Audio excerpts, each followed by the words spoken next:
parasimpática.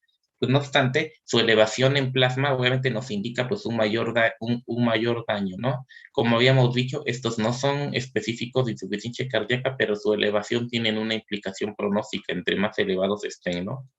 Y si están negativos, pues descartamos el diagnóstico prácticamente, o es muy improbable que lo tenga. ¿Qué decía la guía anterior? Este esquema, este algoritmo, es de la guía del 2016. Nos decía que el paciente con insuficiencia cardíaca con FEBI reducida sintomática, pues con el mejor nivel de evidencia, que es clase 1, clase 1 de evidencia, había que iniciar tratamiento con YECA y con bloqueador beta, aumentando progresivamente hasta la dosis máxima basada en la evidencia, ¿sí? En general, el tratamiento farmacológico característico de la insuficiencia cardíaca está demostrado su beneficio en los pacientes con FEBI reducida. Y ya se ha visto que el paciente con FEBI levemente reducida, es decir, lo que era antes insuficiencia cardíaca en rango medio, también se ha visto que este grupo de pacientes se puede beneficiar de los mismos medicamentos que se dan para la FEBI reducida. No obstante, no ha habido como que la evidencia que este tratamiento sea igual de útil para el paciente con FEBI conservada, ¿no? En caso de que el paciente después de beta bloqueador y un YECA siga sintomático y además tenga una FEBI ya documentada de menos de 35%, menor o igual, sí, pues si persiste sintomático, hay que añadir un antagonista del receptor de mineralocorticoides, es decir, espironolactona o eplerenona, aumentando hasta la dosis máxima basada en la evidencia. Si el paciente siguiera sintomático y tiene una FEBI menor del 35%, aquí habría que ver varios escenarios, ¿no? Si el paciente sí tolera un YECA o un ARA2, podemos sustituir el YECA por un medicamento del tipo sacubitril o valsartán o Entresto, ¿no? Que finalmente este medicamento, pues también ya se ha visto, su utilidad, ¿no? Ahora, si tenemos como otro escenario un paciente que está en ritmo sinusal, tiene un QRS ancho con duración mayor de 100 o igual a 130 milisegundos, ese paciente tenemos que evaluar la necesidad de la terapia de resincronización cardíaca, ¿no? De colocar una terapia de resincronización cardíaca. Y si el paciente está en ritmo sinusal, y todavía maneja una frecuencia arriba de 70 latidos por minuto, este paciente puede ser candidato a la ivabradina, ¿no?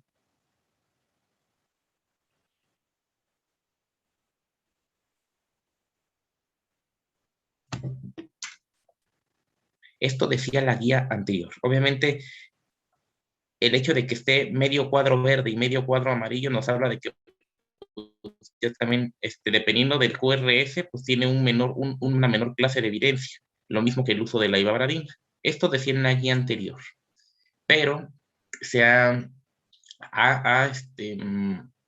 pues ha habido evidencia en que otros tratamientos también pueden tener beneficio, ¿no? En el tratamiento. Por ejemplo, para el manejo de pacientes con insuficiencia cardíaca, otra vez con FEBI reducida, que es el grupo de pacientes donde está mejor demostrado el beneficio y la mejoría de la supervivencia. Aquí tenemos como alternativa primaria, o iniciar desde el principio con un YECA, o tener como alternativa un inhibidor del receptor de angiotensina y neprilicina, que sería el famoso ARNI, o el conocido como sacubitril o valsartán o Entresto. Entonces, esa es una alternativa al YECA, pero es uno o es otro, no se pueden dar los dos. En caso del beta bloqueador, obviamente es parte del tratamiento primario, sigue siendo parte del tratamiento primario del paciente con insuficiencia cardíaca con FEBI reducida. Lo mismo los antagonistas del receptor del mineralocorticoide, que sería espironolactona o eplerenona. ¿Sí? Existe un tratamiento novedoso que se ha revisado en la última guía y que pues ya se ha visto ya se ha visto que hay, pues, que hay una disminución en la supervivencia, que no solamente tiene su utilidad en pacientes diabéticos, sino también en pacientes no diabéticos que tienen insuficiencia cardíaca, que son los inhibidores del SGLT2, que serían la dapaglifosina y la empaglifosina. Sí, hasta el momento, pues el único como tal autorizado, aquí en México, pues así hasta el momento, pues es la dapaglifosina, ¿no? Pero pues ya se ha visto, pues que sí tiene utilidad en estos pacientes, ¿sí? Entonces, y a eso, esos serían como los cuatro fantásticos, podríamos decir, ¿no? Del tratamiento de la insuficiencia cardíaca. Primero, el YECA o el ARNI. Segundo, el beta bloqueador. Tercero, el antagonista del receptor del mineralocorticoide. Y cuarto, el inhibidor del SGLT2, que es la dapaglifosina o la empaglifosina.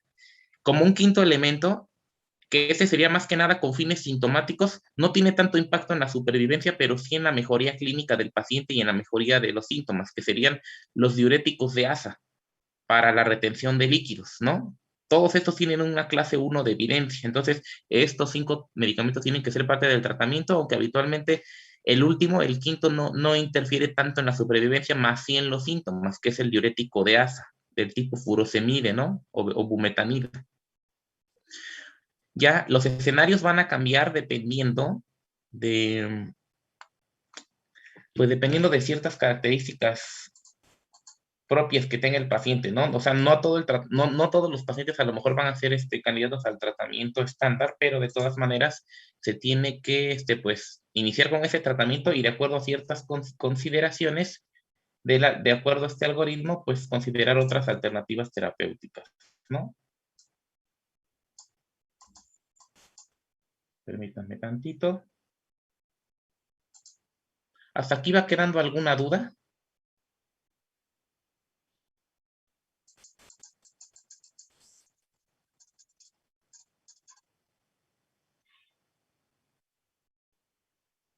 Entonces, aquí, ¿qué es lo que nos dice? El, los diversos escenarios clínicos. Si la FEBI es menor de 30 o igual a 35% y el QRS es estrecho, bueno, es menor de 130 milisegundos, ¿sí? ¿Qué procede acá?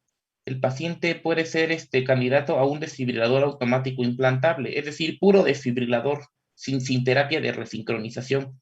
Ese ICD es abreviatura en inglés del famoso DAI o desfibrilador automático implantable. En pacientes con insuficiencia cardíaca de etiología no isquémica, la clase de evidencia es un poquito menor, 2A, pero en pacientes isquémicos tiene clase 1 de evidencia implantar un desfibrilador automático implantable en pacientes con esas características. Ahora, si el paciente,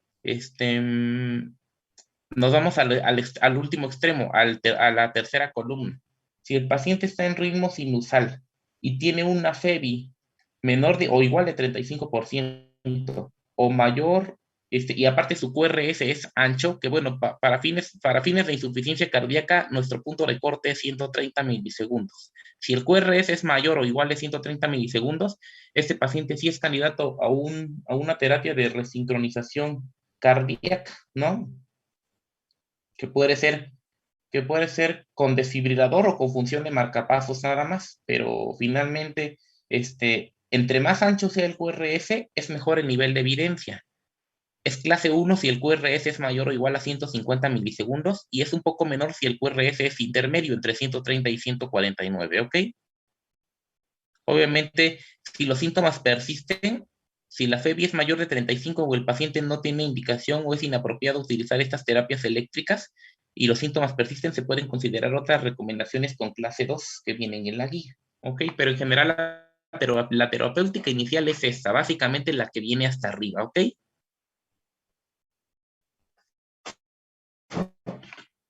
Entonces, parte del tratamiento básico, los inhibidores de la enzima convertidora de angiotensina, ¿no?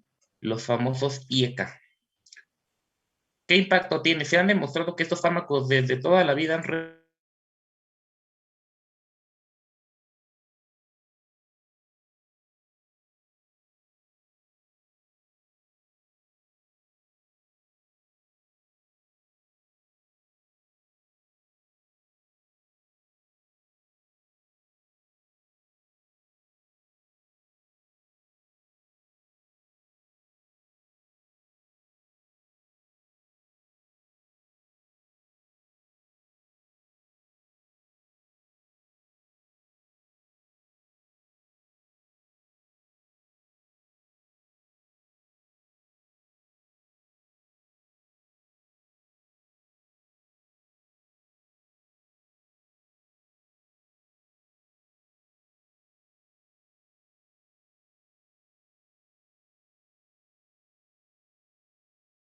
grupo de esta familia, partiendo de la dosis inicial mínima tolerada hasta una dosis objetivo máxima. El captopril podemos iniciar con 6.25 miligramos, que es un cuarto de tableta, enalapril 2.5 miligramos, que también es un cuarto de tableta, con un horario de cada 8 el captopril, cada 12 el enalapril, ¿no? Que son los fármacos más disponibles y al alcance de la mano, ¿no?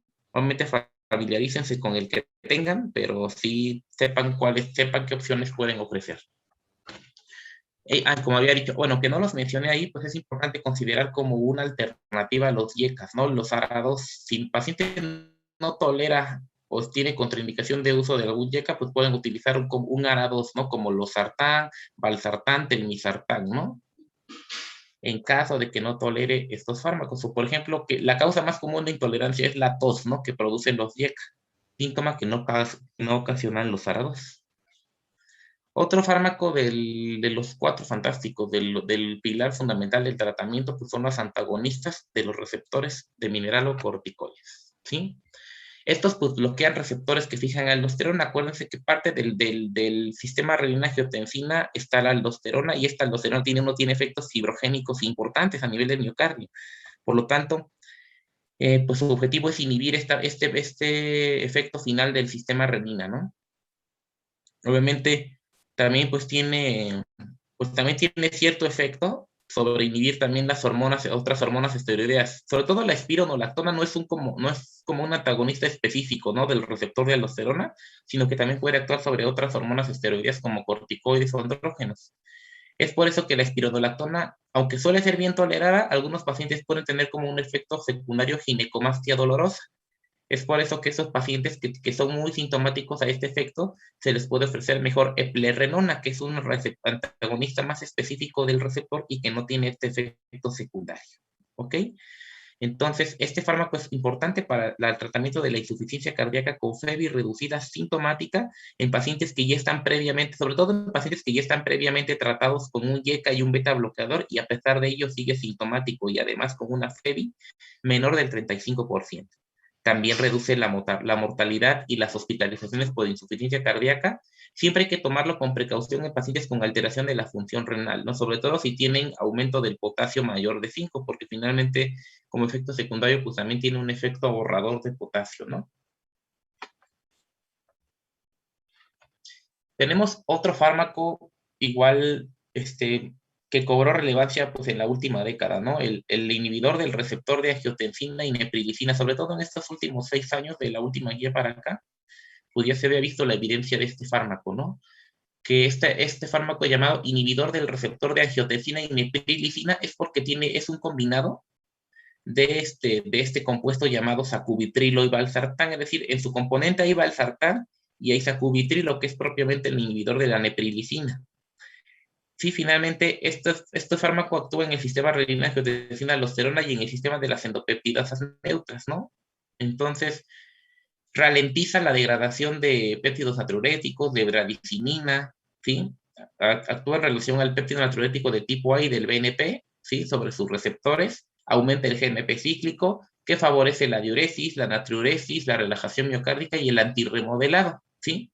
Y por efecto del valsartán, pues tiene un bloqueo selectivo de receptores AT1, ¿no? Sabemos que la angiotensina, actuando sobre receptores AT1, pues tiene efectos nocivos sobre el miocardio y sobre la vasculatura. Entonces, si bloquea de forma selectiva el receptor AT1, va a reducir la vasoconstricción, la retención de sodio y agua y la hipertrofia miocárdica. ¿Sí? Puede causar una hipotensión sintomática, sobre todo en pacientes mayores de 75 años, hasta un 18%. El angioedema es raro, 0.4%, pero este porcentaje se aumenta si el paciente no suspende previamente el YECA. Es decir, un paciente que previamente ya tomaba YECA y deciden iniciarle sacubitril o valsartán, deben suspender por lo menos 36 horas antes de su administración el uso del YECA, si no, aumentan notoriamente el riesgo de angioedema y además de hipotensión severa, ¿no? Entonces, tengan mucho cuidado a la hora de hacer el intercambio farmacológico, ¿sí?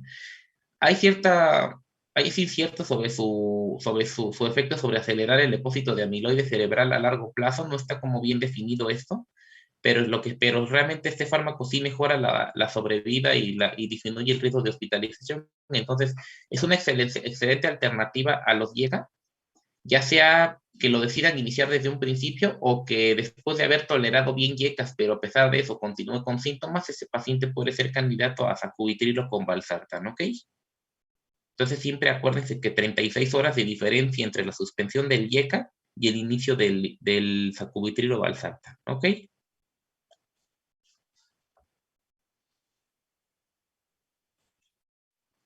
Hay varias presentaciones, 25, 24, 26 miligramos, que sería el sacubitrilo valsartán de 50, el sacubitrilo valsartán de 100 miligramos dividido en 49 y 51, o el sacubitrilo valsartán de 200, ¿no? De 97 y 103. Pueden ir así, igual que con cualquier otro fármaco, escalar dosis a partir de la dosis mínima tolerada, ¿no? Realmente las contraindicaciones pues son la hipersensibilidad a sus componentes, el uso concomitante del IECA o ARA2 en las 36 horas previas, por eso es importante su suspensión, uso concomitante de alisquireno en pacientes con diabetes o tasa de filtrado menor de 60, insuficiencia hepática grave, cirrosis y colestasis, o embarazadas en el segundo y tercer trimestre del embarazo. Entonces, en general, otra guía, otra revisión nos dice de que el perfil del paciente candidato al Entresto, que es el nombre comercial del sacubitrilo valsartán, es el paciente con insuficiencia cardíaca crónica en clase funcional 2-3, con FEBI menor de o igual a 35%. Que el paciente no tenga contraindicaciones y presión arterial y potasio acorde a los umbrales establecidos para su uso. Tratamiento previo con YKARA2, bloqueadores beta y antagonistas del receptor de mineralocorticoides sin cambios de tratamiento durante al menos un mes. Es decir, que el paciente ya lo iniciase con el tratamiento estándar durante al menos un mes. O el paciente tolera las dosis de YECA o ARA2 equivalentes a 10 a 20 miligramos de enalapril, o si el paciente tiene un empeoramiento clínico o ausencia de mejoría a pesar del tratamiento óptimo previo, ¿no? Entonces, este es como el mejor perfil del paciente candidato al uso de sacubitrilo con valsartán. Y bueno, esto que también ya lo había mencionado, ¿no? El ARA2 es un tratamiento alternativo para aquellos que no toleran los YECA, y el candesartán se encontró como el principal fármaco que verdaderamente reduce la mortalidad cardiovascular, y el valsartán que reduce las hospitalizaciones por insuficiencia cardíaca con FEBI reducida en pacientes que previamente recibían tratamiento con un YECA. Igual ahí tenemos las opciones candesartán, valsartán, losartán. Habitualmente el que tenemos disponible en nuestro medio y en nuestras instituciones pues es losartán, ¿no? Pero conozcan las otras presentaciones para que si los van a usar de forma externa los puedan usar. Candesartán y valsartán principalmente. ¿Hasta aquí hay alguna duda con estos tratamientos? ¿O algo que quieran comentar? ¿Hasta cuándo debemos de seguir administrando el tratamiento? ¿Hasta que desaparezcan los síntomas? No, pues el tratamiento es de por vida. El paciente que toma tratamiento de insuficiencia cardíaca, o sea, tienen que buscar la dosis mínima que tolere. A veces causa conflicto en los pacientes que tienen la presión arterial muy lábil, pero hay que intentar llevarlos a la dosis mínima que se pueda de un YECA y de un beta bloqueador, más su antagonista del receptor de mineralocorticoides, más su dapaglifosina, y pues más el diurético de asa por razón necesaria, sobre todo, ¿no? Para disminuir los efectos de retención hídrica. Pero ese tratamiento es de por vida.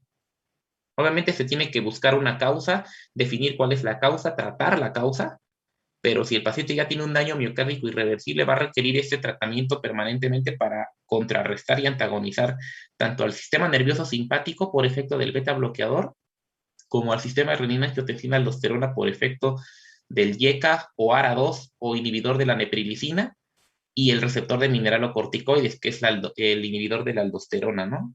Entonces necesita esos tratamientos de base para contratar, y aparte, pues el inhibidor de la SGLT2, que es la dapaglifosina.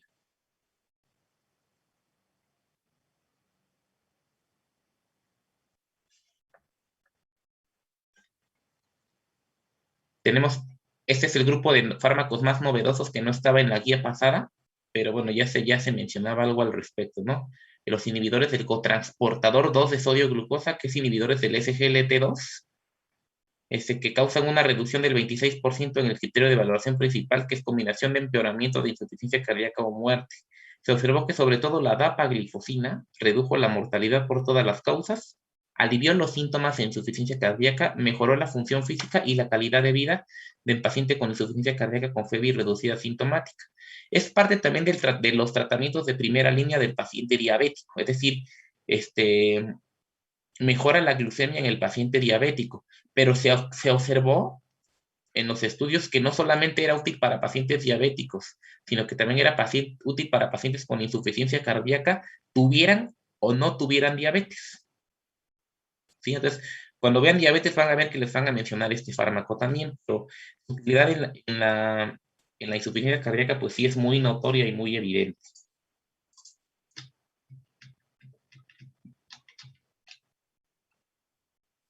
Los bloqueadores beta. Estas son parte fundamental del tratamiento. Obviamente, sabiendo la fisiopatología, sabemos el porqué de nuestro tratamiento, ¿no? Los bloqueadores beta pues van a antagonizar al sistema nervioso simpático y a la actividad simpática persistente que presentan estos pacientes. Son muy recomendables en las guías internacionales. Son clase 1A, mejoran la supervivencia y disminuyen el riesgo de muerte súbita, así como previenen las hospitalizaciones por insuficiencia cardíaca. Siempre hay la duda, ¿no? ¿Cuándo iniciarlo? Porque estos son como que los fármacos, pues sí tienen bien demostrada su mejoría del paciente con insuficiencia cardíaca. Obviamente, aunque no sea hipertenso, el paciente debe tener su beta bloqueador. Obviamente siempre y cuando lo tolere y sobre todo siempre y cuando no tenga contraindicaciones, ¿no? ¿Cuándo iniciarlo? Pues depende del escenario, ¿no? El paciente que recién se encuentra estable, pero que ameritó inotrópicos, previo al egreso hospitalario, posterior a la terapia con un YECA o con un ARA2. Bien es cierto que hay que tomar en cuenta que el beta bloqueador de manera inicial puede empeorar la sintomatología durante 1 a 2 semanas. ¿Por qué? Porque finalmente es un fármaco cronotrópico negativo y pues de acuerdo a la ley a la ley de Ohm y a la fórmula que ya conocen que el gasto cardíaco es igual a la frecuencia cardíaca por volumen latido, si disminuye la frecuencia cardíaca de manera inicial, pues obviamente es lógico que disminuye el gasto cardíaco un poco al principio, ¿no? Pero posteriormente al antagonizar el efecto deleterio persistente de la actividad simpática, va a ver el cambio favorable del paciente. Beta bloqueadores tenemos, obviamente siempre hay que tomar en cuenta primordialmente los fármacos que sean cardioselectivos, ¿no? Principalmente pues tenemos como alternativa pues el bisoprolol, el metoprolol, pero principalmente el succinato de metoprolol, ¿no? Porque hay tartrato de metoprolol, pero generalmente el succinato de metoprolol se puede dar una vez al día, habitualmente en presentaciones de 95 miligramos. Y el tartrato de metoprolol suele venir de 100 miligramos, pero ese sí preferiblemente se tiene que dar hasta 2 veces al día. Pueden empezar desde la dosis baja de 25 miligramos cada 12 horas, em, pero el succinato sí se puede dar una vez al día por su efecto de liberación más retardada. El carvedilol es un fármaco, una gran alternativa, tomando en cuenta que es un doble receptor beta, es un doble bloqueante, es un bloqueante beta y bloqueante alfa. Tiene un efecto vasodilatador adicional que pues sí favorece la disminución de la precarga y la disminución de la sobrecarga del paciente con insuficiencia cardíaca. El carvedilol es un doble cardioselectivo, bueno, es un inhibidor, bloqueador beta y bloqueador alfa. Pues se puede iniciar desde, vienen tabletas de 6.25 y de 25 de 25 miligramos. Pueden iniciar con la dosis más bajita, que sería la mitad de esa dosis, de esa tableta, de 3.125, 2 veces al día.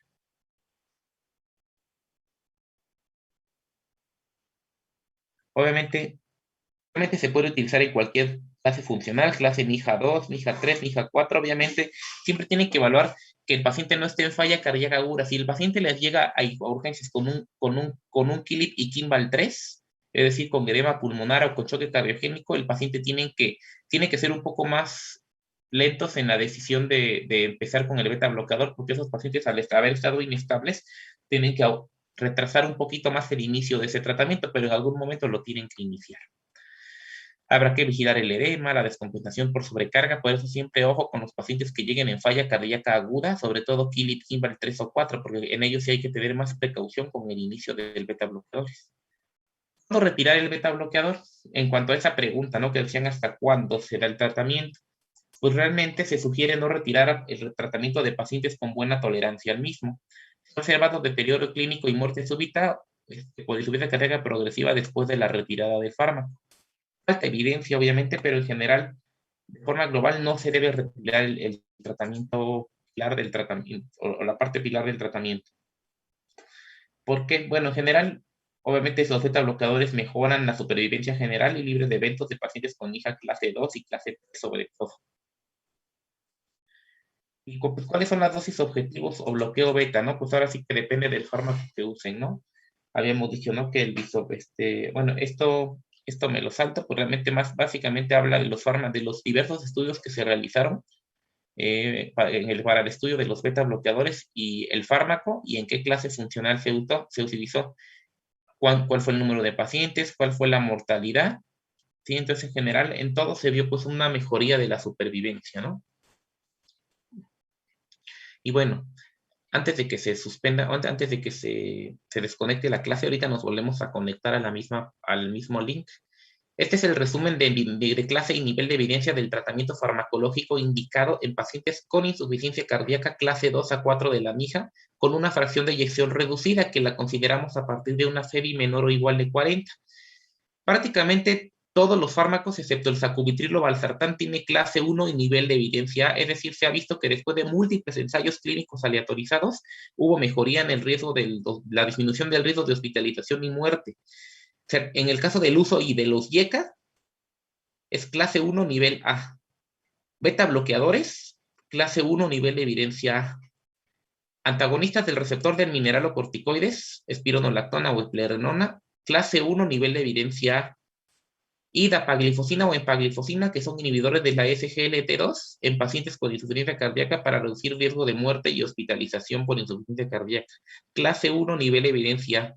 Por eso es que esto se le denomina los 4 fantásticos, porque finalmente los 4 tienen el mejor nivel de evidencia para utilizarlos en todos los pacientes que tengan FEBI reducida, estos 4 medicamentos.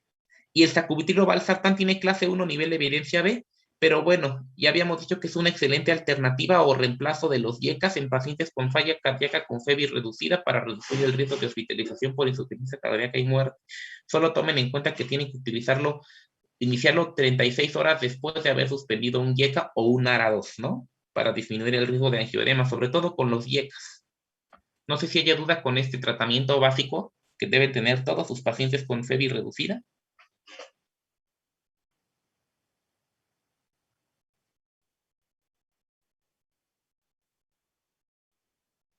¿Dudas o no? No, doctor. Ok. Y bueno, a estos fármacos pues le van a sumar sus diuréticos de ASA, pero finalmente el diurético de ASA es más para el tratamiento sintomático, no tanto para la mejoría en la disminución de la mortalidad. ¿Sí? Entonces, estos son los medicamentos que tienen que utilizar en todos ellos. Y se ha visto que los pacientes con FEBI de 41 a 50, o sea, de 41 a 49%, también se ha visto mejoría con estos mismos medicamentos. Entonces, estos fármacos los pueden utilizar también en pacientes con FEBI intermedia o con FEBI levemente reducida, que se llama ahora, ¿no? FEBI de 41 a 49% también los pueden usar, ¿sí? De acuerdo a las nuevas guías. Antes había cierta controversia, pero ahora sí los pueden usar con toda confianza en esos pacientes también, de 41 a 49.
Ok, ya se ve de nuevo la pantalla.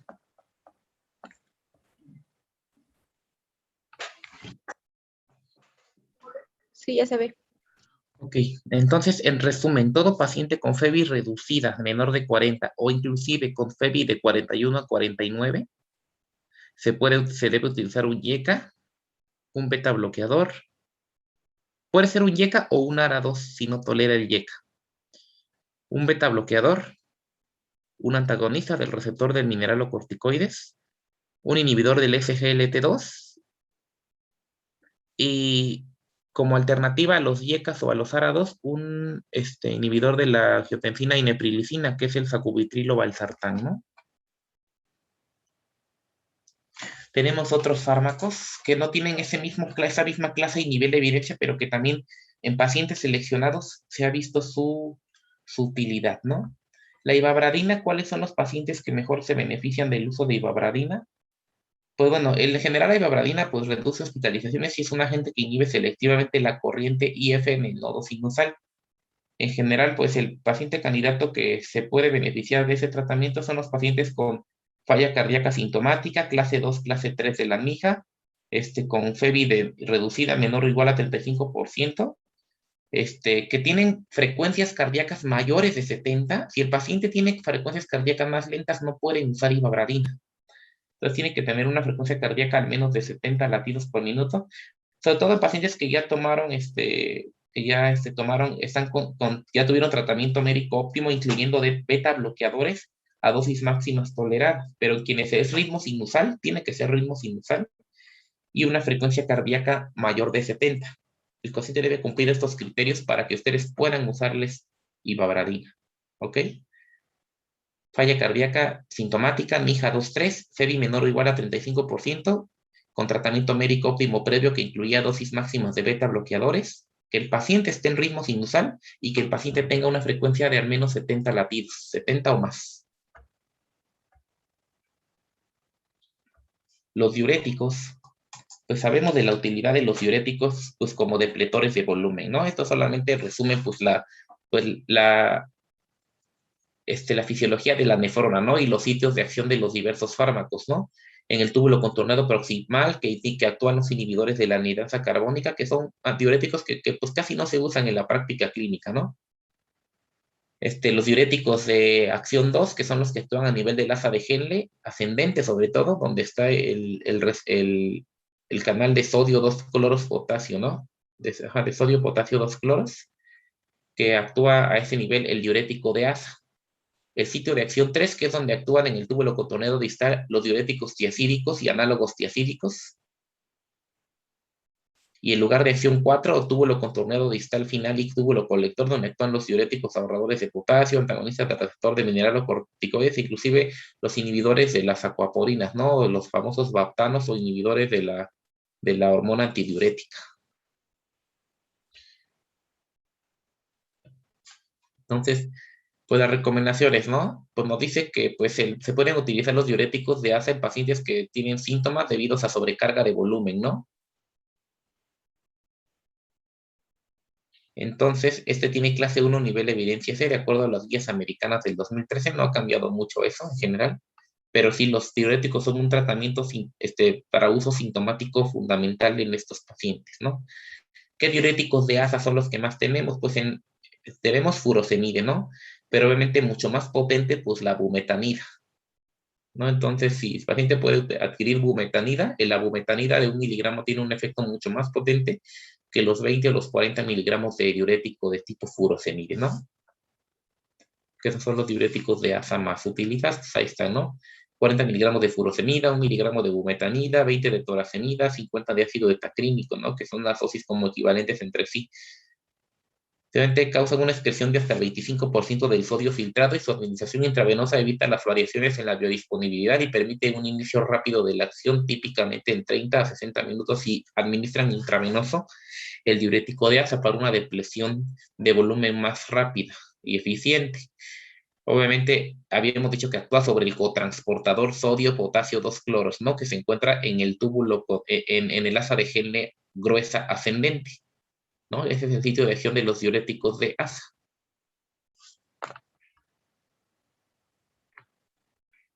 La digoxina. La digoxina tiene cada vez un uso menor en pacientes con insuficiencia cardíaca. Realmente el nivel de evidencia ha variado mucho. De la guía del 2013 americana, que tenía clase 2B, nivel de evidencia B era realmente muy bajo. En 2014 la decidieron aumentar a clase 1, nivel C, pero en la guía del 2016, la europea, tiene una indicación de clase 2B y nivel de evidencia B, y esta prácticamente se mantuvo en la guía actual. Realmente, pues, puede utilizarse en pacientes seleccionados, obviamente en pacientes muy sintomáticos que quieran un control un poquito mejor de frecuencia cardíaca. Quizás su mejor utilidad sea en los pacientes que tengan fibrilación auricular de difícil control de frecuencia, ¿no? Y en el cual la digoxina puede jugar un papel fundamental todavía. Pero su uso, le digo, realmente ha sido menor cada vez. Todavía hay mucha gente que todavía lo usa. Sí he visto que se use mucho todavía en casos que llegan a la consulta, pero sí hay que delimitar su uso, sobre todo tomar en cuenta que es un fármaco de excreción renal y que pues también tiene pues tiene mayor riesgo de intoxicación digitálica, sobre todo en pacientes con daño renal, ¿no? Entonces hay que tener mucho cuidado con su uso a dosis inadecuadas. Entonces, pues realmente se utiliza a 0.125 miligramos por día en pacientes con aclaramiento de creatinina mayor o igual a 30 mililitros minuto y una dosis muy baja de 0.0625 hasta en pacientes con aclaramiento de creatinina de menos de 30. Sí, esto pues condiciona una concentración sérica de 0.5 a 0.8 nanogramos por mililitro. En cuanto al nivel de evidencia, ya prácticamente vamos a terminar acá. Ya habíamos dicho los 4 fantásticos del tratamiento y a eso le sumábamos el sacubitrilo valsartán como una excelente alternativa a los IECA, ¿no? No obstante, hay otros fármacos, otros tratamientos farmacológicos que pues están indicados en pacientes seleccionados con insuficiencia cardíaca de clase 2 y A4 de la mija con fracción de eyección reducida, ¿no? Los diuréticos de ASA, ¿no? Clase 1, nivel de evidencia C.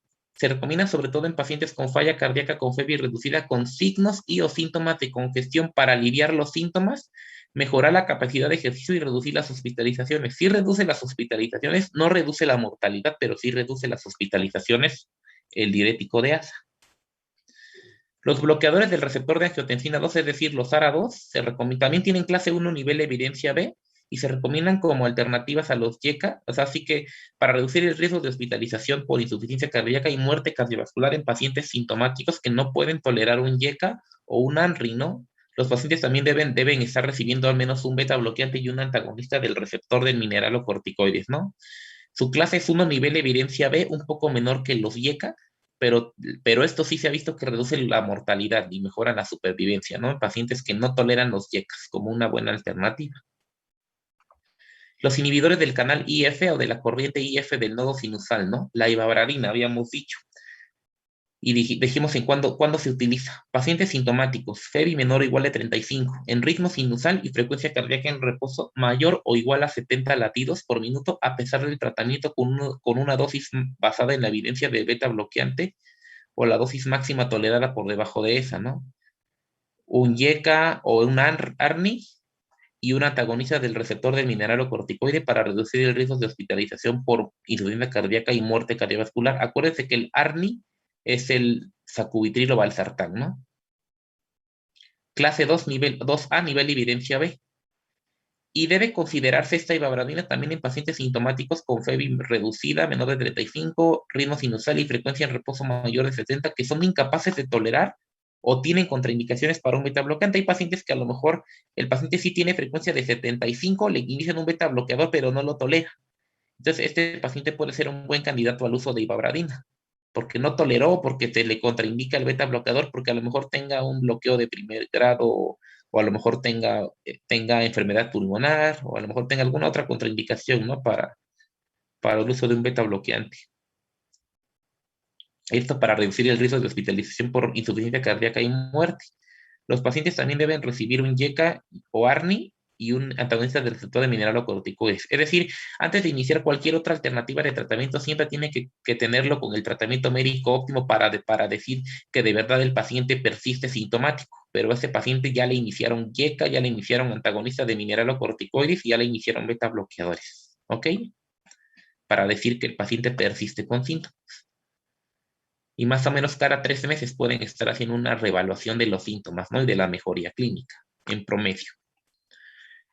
Otros fármacos que se usan, pues están los estimuladores del receptor de guanilato ciclasa soluble.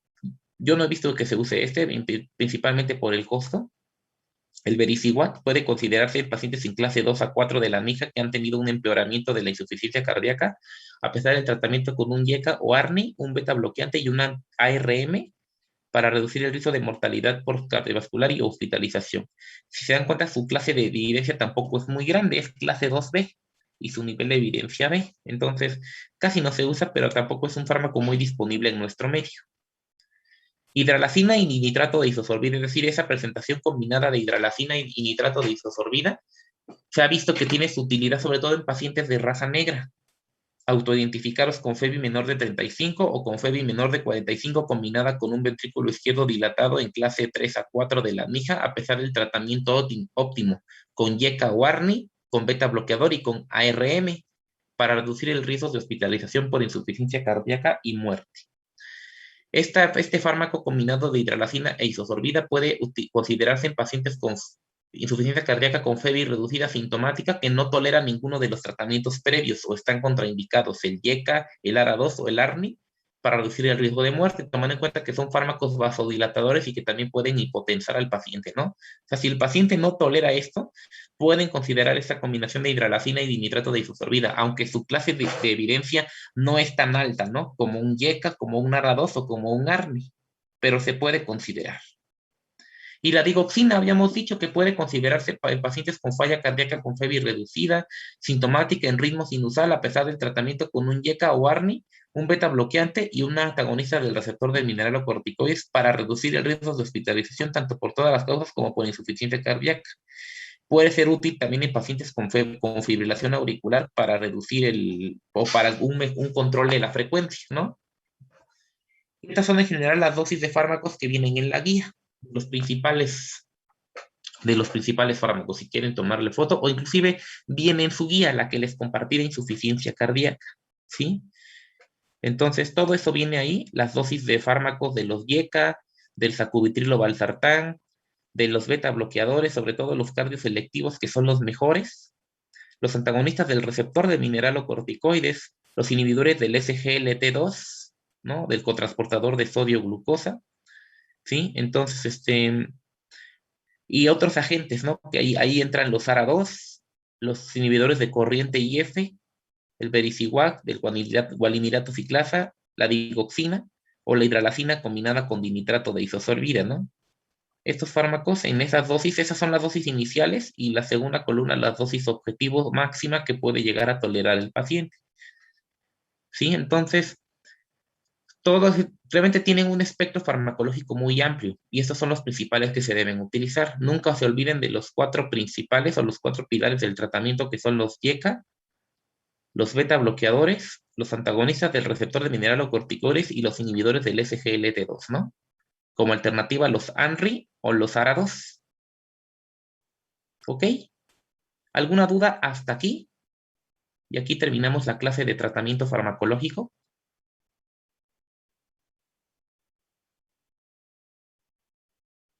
¿O algo que quieran comentar? ¿Verdad, doctor? Que, bueno, la guía decía que este tratamiento es el que estaba recomendado mayormente para los pacientes con FEBI reducida, pero para los que tienen la FEBI medianamente reducida o la FEBI conservada, que nada más sería la... Mira, hay mucha controversia todavía en esto. O sea, aunque con menor nivel de evidencia, a lo mejor no con clase 1, pero pueden utilizar en pacientes con FEBI moderadamente reducida o levemente reducida de 41 a 49, pueden utilizar el YECA, pueden utilizar el beta bloqueador, pueden utilizar el sacubitrilo valsartán, el espironolactona, aunque la clase de evidencia no sea tan alta. Donde sí no se ha demostrado su utilidad o su beneficio real es en los pacientes con FEBI conservada. Aquí es más que nada como que determinar la causa o tratar bien la causa, porque muchas veces, por ejemplo, pacientes con cardiopatía hipertensiva solamente tienen disfunción diastólica, FEBI de 55%, pero tienen síntomas de falla cardíaca. Entonces aquí pues básicamente es corregir la causa, tratar la hipertensión, a lo mejor ver qué otros factores precipitantes hay, obviamente actividad física, estilo de vida, Obviamente hay otras causas que tienen síntomas de insuficiencia cardíaca y sin embargo la FEBI está conservada, ¿no? Una miocardiopatía hipertrófica, a lo mejor obviamente hay que tratar la miocardiopatía hipertrófica, obviamente otros pacientes a lo mejor con una valvulopatía moderada que no tiene indicación quirúrgica todavía, entonces tendrá que ameritará vigilancia, tratamiento de las causas. En eso se enfoca básicamente la insuficiencia cardíaca con FEBI conservada, porque no se ha demostrado que estos mismos medicamentos que mejoran la sobrevida y disminuyen el riesgo de hospitalización en FEBI reducida y en FEBI levemente reducida, no ha quedado muy claro. O hay todavía muchas lagunas en el tratamiento de la FEBI conservada. ¿Ok? Inclusive es un tema aparte, se han hecho hasta revisiones en artículos de pacientes con FEBI, con insuficiencia cardíaca con FEBI preservada. Gracias, doctor. ¿Alguna otra duda?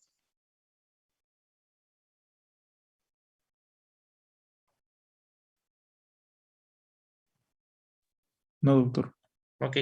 Al rato les paso la información de las valvulopatías para que ustedes la tengan como un resumen y de ahí voy a sacar pues preguntas para su examen también. O sea, que no nos dé tiempo ver las 4 valvulopatías, pero de eso, de la información que les voy a dar, pueden venir preguntas, ¿ok?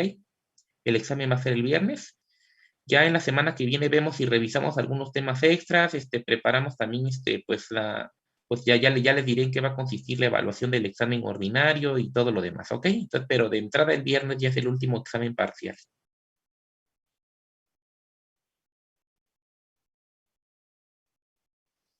Pues vamos a ver, de todas maneras, mañana vamos a ver qué alcanzamos a revisar. Más mañana nos vemos de todas maneras a las 8. Vamos a tener clase. Vemos qué podemos avanzar de las enfermedades valvulares hasta donde lleguemos, pero la información se les va a dar en tiempo y forma, ¿ok? Sí, doctor, Sí, doctor. gracias. Ok, nos vemos entonces mañana a la misma hora. Saludos, Hasta doctor, que tenga buen mañana, día. doctor.